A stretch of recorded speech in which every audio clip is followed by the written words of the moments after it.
Now let's bring it home. Well, home with a large UK exposure. Investec is an investment bank and private bank, and of course the asset management element of this group. Right, now to get to its market capitalization, you've got to add together the INPs and INLs, you get to around 92 billion rand.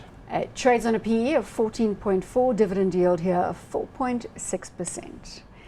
Rowan, just first of all, take me back in terms of how you have played within the nitrogen context, how you've played Investec.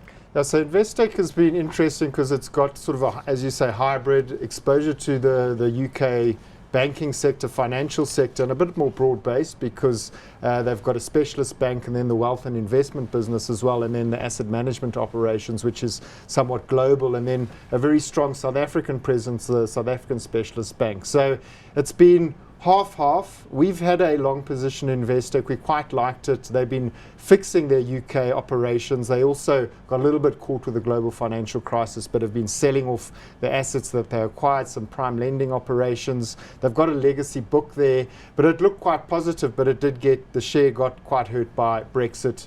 They came actually yesterday with a pre-close update.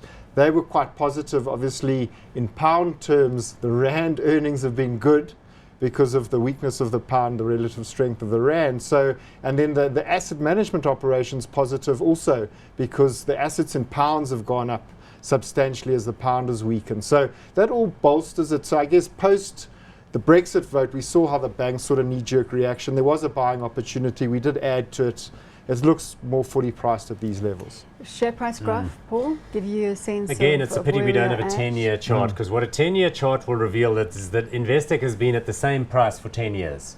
So 10 years ago exactly, in 2007, you could have bought the share for, 100 Rand, and then it went all the way down to 30, mind you, in the financial crisis. Then it came back to 110-ish.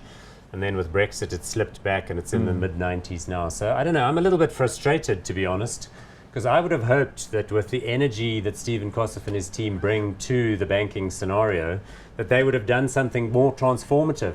But for 10 years, it's been kind of batting here, batting there, opening this, shutting that. They've made progress, yes, particularly in asset management, but I don't know. Is it a fair criticism, Rowan? I think it is. They have kind of had, it's one step forward, one step back. I think there were some missteps prior to the 2008 crisis, and it's been a long process of cleaning that up. And they were quite expansive globally, and they've retracted. And I think that's been the more positive part is focusing back on their core, building the management team, beyond Stephen and the old founders. And so you've seen that momentum, getting some minorities management into the asset management operations. And so that looked quite positive. And then the Brexit, it was another step back, unfortunately.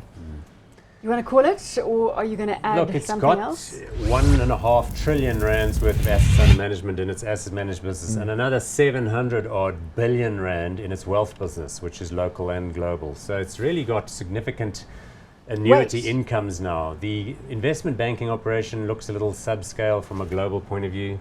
Hot, not. But I'm going to go not hot. I just worry that the backdrop and the UK exposure is a potential net negative. Rowan, do you agree with Paul?